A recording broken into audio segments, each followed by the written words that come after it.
전쟁 끝나고 난 다음에 상기석 햇볕이 잘 들지 않는 그러한 곳에 고아원이 하나 있었습니다. 산이 그 앞에 막고 있었기 때문에 햇빛이 들지 않아서 태양이 늦게 뜨고 또 저녁 태양은 일찍 지고, 그래도 그것은 견딜 수 있었는데 너무나 추운 겁니다.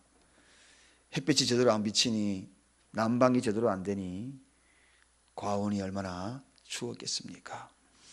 그때 고아원 원장이 1946년 입지도 제대로 먹지도 못한 아이들을 바라보며 눈물을 글썽이며 이 추위에 떨고 있는 이 아이들을 어떻게 했으면 좋겠는가. 그러다가 견딜 수 없어서 모든 아이들과 함께 더불어 기도하기 시작했습니다. 합심해서 우리 기도하자. 다른 것이 아니라 여기에도 제발 햇볕이 들게 기도하자. 언젠가 우리 기도가 이루어지지 아니할까. 그들은 눈물을 흘리면서 아이들이 고사리 같은 손을 모아 원장과 함께 소리내며 기도하기 시작했습니다. 그런데 이상한 일이 벌어진 겁니다. 한 3주가 지났는데 갑자기 거기에 포크레인이 들어오고 또 불도저가 들어오고 그 산이 밀리기 시작하더란 겁니다. 알고 보니 미군 부대가 거기에 정착하는 자리를 잡고 비행장을 만들고 거기에 이제 산을 깎아나기 시작한 겁니다. 말 그대로 거기는 서서히 산이 조금씩 깎이더니만 어느 날 비행장이 들었으니까 얼마나 넓게 확 밀리더라는 겁니다. 태양빛이 그곳으로 들어오기 시작한 겁니다. 어두운 곳에 빛이 들어오기 시작하고 추운 곳에 따뜻한 온기가 들어오기 시작하여 아이들은 운동장에서 뛰어놀고 행복해하며 하나님을 찬양했다고 합니다. 마태는 유대인들에게 복음을 전하기 위하여서 하나님 앞에 부름을 받았어 유대인을 통하여 또 그 복음의 확산이 이 세상 끝까지 전거되기를 원했고, 또 오늘 본문의 이 누가의 저자는 이방인들을 통하여서 많은 하나님의 백성들을 이방인을 중에서도 또 찾아 나섰습니다.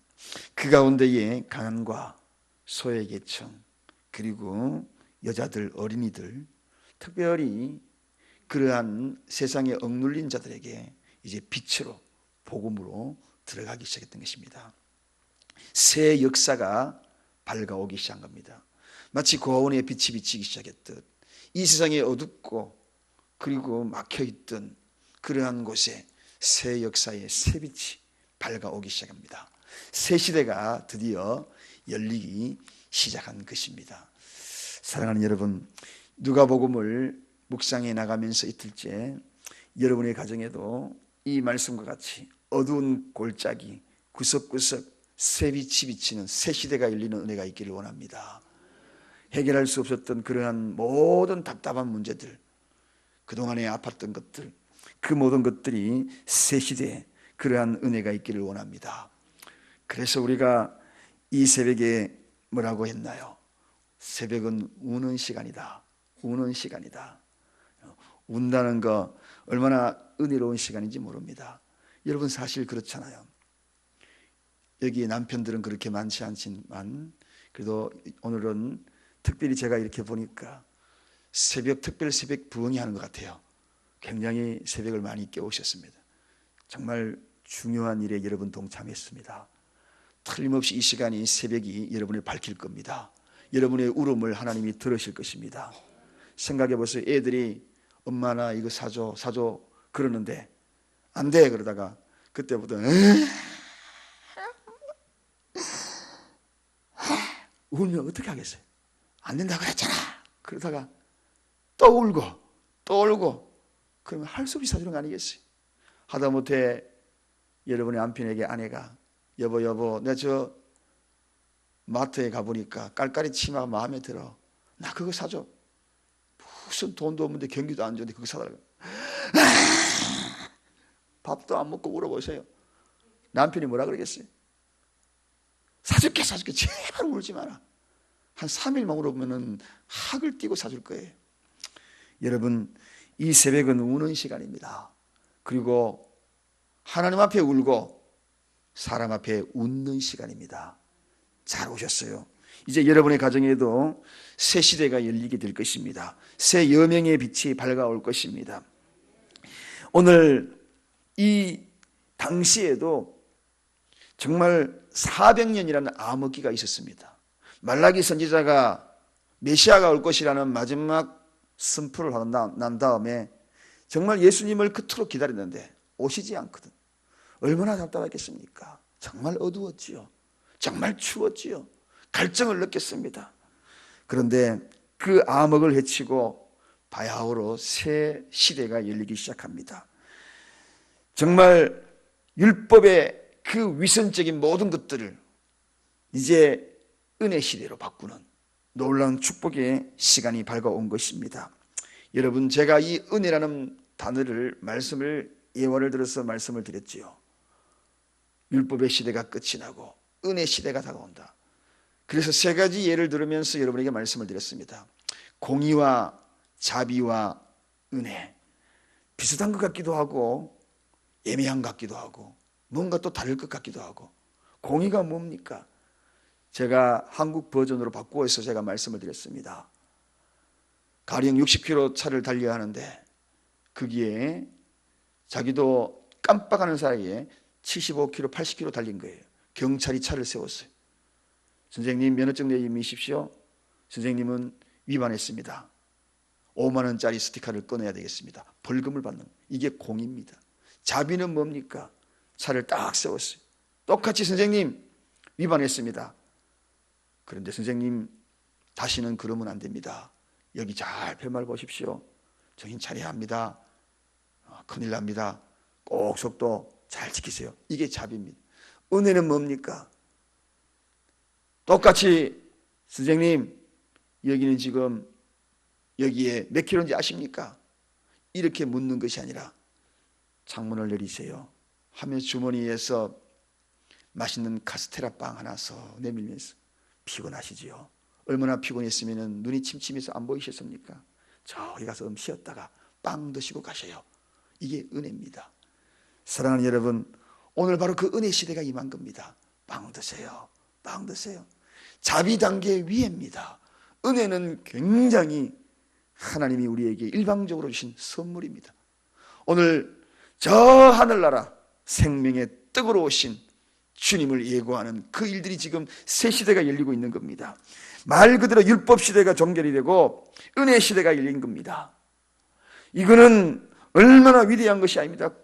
여러분, 정말 하나님은 공의의 하나님이다, 이렇게 이야기합니다. 그러나 우리는 은혜의 하나님인 것을 우리는 압니다. 그래서 은혜의 하나님이 우리와 함께 하기에 우리는 소망이 있는 거죠. 그래서 우리에게는 큰 기쁨이 있는 겁니다. 오늘도 이 새벽에 느닷없이 여러분에게 새 시대의 창을 내리고 하나님의 은혜의 선물이 여러분에게 임하기를 원합니다. 오늘 성경에서 그 새 시대에 열어가는 한 가정을 선택합니다. 그 가정이 바로 사가랴와 엘리사벳이다, 그렇게 소개하고 있습니다. 이 부부를 통하여서 하나님의 새 시대를 열어갑니다. 이 사가랴 그리고 엘리사벳, 이 사람들이 누구냐? 두 사람 다 아론의 자손입니다. 오늘 성경에 보니까 그들은 하나님 앞에 의인이다, 그렇게 소개합니다. 자, 이제 하나님 앞에 의인이고 사람 앞에 정말 투명하게 비춰지기를 원했던 그 두 사람, 그렇습니다. 오늘 이 새벽을 통하여 우리 모난 모습을 잘만 다듬어 가면 됩니다. 준비해 나가면 우리 가정에도 새 시대가 열리는 것입니다. 하나님이 보시기에 인정받을 수 있는 그 사람, 바로 그 사람을 선택하여서 세례 요한이라는 걸쭉하고 여자가 낳은 자 중에 최고의 자녀, 하나님의 사람 세례 요한을 잉태하게 만들었어. 그를 통하여 예수님이 오시는 새 시대를 열게 만듭니다. 사랑하는 여러분, 그럼 우리가 해야 될 일이 뭡니까? 오늘 이 새벽에 우리가 왜 오셨나요? 울면서 내 모습을 다듬고, 그리고 세모난 모양을 둥글게 다듬고, 네모난 모양도 둥글게 다듬고, 주님 보시기에 아름다운 모습으로 가꾸고 가면 어느 날 우리를 선택하여 어느 날 갑자기 하나님은 빵을 냅니다. 쑥 냅니다. 그리고 우리 가정에도 새 시대가 열리는 것입니다. 그래서 우리가 우는 것은 두 가지 울어야 된다 그랬습니다. 하나는 무엇을 위해서 울어야 된다 그랬습니까? 수고를 위해서 울면서 씨를 뿌리는 거예요. 수고도 힘든 거예요. 고난도 참아냅니다. 입술을 깨물면서 참아내면서 수고의 눈물도 뿌리고, 그 다음에 또 하나 뿌려야 될 것이 있습니다. 그 어떤 눈물입니까? 회개의 눈물입니다. 회개는 우리의 영을 맑게 합니다. 의인으로 가는 길목입니다. 하나님이 우리를 쓰시고자 하시는 하나님의 놀라운 축복의 통로입니다. 그러므로 우리 교회는 회개의 눈물이 마르지 않기를 원합니다. 어디가 가장 축복된 교회냐? 어디가 가장 은혜로운 교회냐? 하나님의 역사하는, 성령의 역사하는 교회가 어떤 교회냐? 회개의 눈물, 그 눈물이 메마르지 않는 그것이 바로 성령의 역사, 새 시대를 열어가고 이 교회를 통하여 하나님의 영향력 있는 교회를 이곳에 만드는 그 이유는 바로 회개의 눈물. 오늘 이 사가랴 그리고 엘리사벳 이 부부를 통하여서 하나님의 의인이라고 칭할 만큼 그들에게는 늘 회개의 눈물로 그들을 가꾸어 갔다는 것입니다. 만들어 갔다는 것입니다. 그래서 그들을 통하여서 세례 요한이라는 신약과 구약에 접촉을 시키는 중간자 역할을 하는 위대한 세례 요한 그를 잉태케 만들었던 것입니다. 율법과 복음에 접목시키는 위대한 인물, 그 인물을 태어나기 위하여 사가랴 가정, 엘리사벳 가정을 선택했다는 것입니다. 사랑하는 여러분, 당시 시대만 하더라도 얼마나 좋지 못한 시대였습니까? 유대 왕 헤롯 때다. 이 헤롯이 얼마나 악독한 그러한 헤롯이었습니까? 초대교회에 많은 핍박에 그리고 또 많은 자들을 힘들게 했던 그러한 자 아닙니까?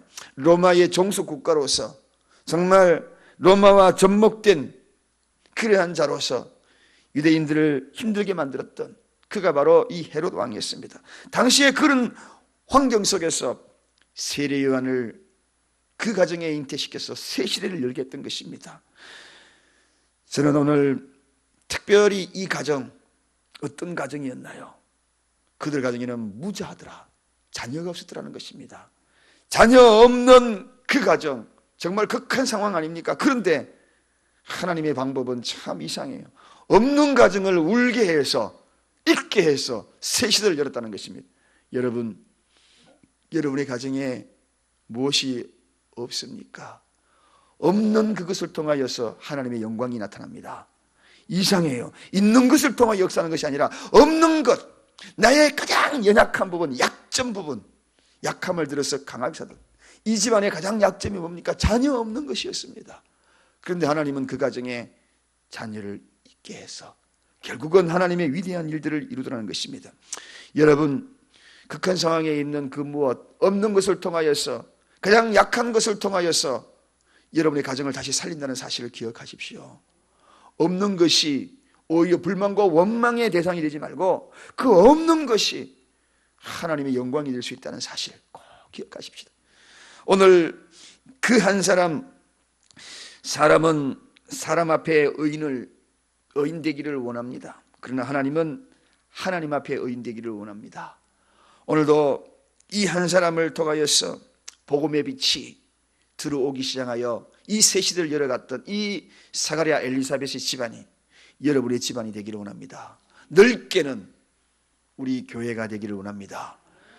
이제 계속해서 내일부터 더 깊이 단계 그래서 누가복음 뭡니까? 시대적으로, 시간적으로 의사하고 과학적인 이 누가를 통하여 차례차례 이 복음을 열어갈 것입니다.